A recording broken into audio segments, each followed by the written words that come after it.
Hi, Kevin Rundlett with Rundlett Law Firm, talking all things workers' comp. That's what we do at Rundlett Law Firm. I like to provide information to you guys who are looking for answers to your questions. And the next few videos we're going to talk about the types of benefits that you receive in workers' comp.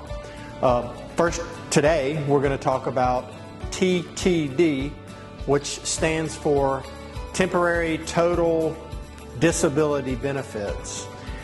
We use a lot of acronyms, unfortunately, in workers' comp, and I do not like acronyms, but TTD is something that you hear commonly, and if you have a workers' comp case, you should probably know what that means.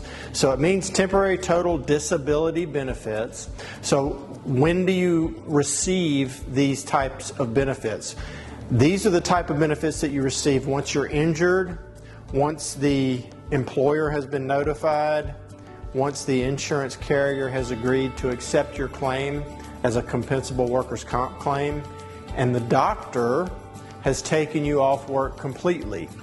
So if a doctor does not take you off work completely and you're actually able to go to work, you're not going to receive these benefits. The only thing you're going to be receiving are the medical benefits, which we will get to in a later video.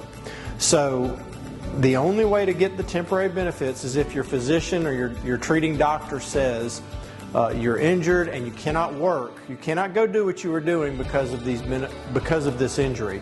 So that's when you would receive TTD benefits. Now, if you're entitled to TTD benefits, how much are you entitled to get?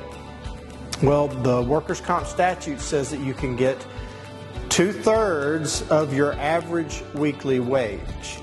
But there is a caveat to that, because every year there is a new cap on the weekly benefits that insurance carriers have to pay, and it's really quite low.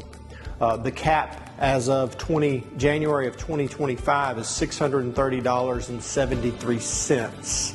So what that means, if you earn more than $946 and some change a week, then you're not really going to receive 2/3 of your average weekly wage.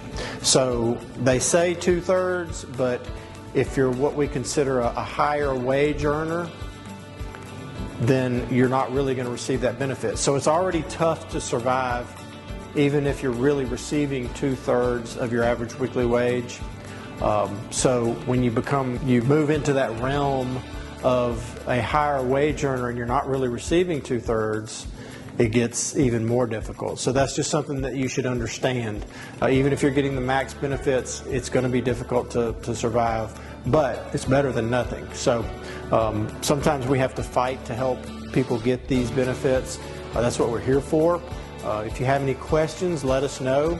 Put your questions below, we'll answer them.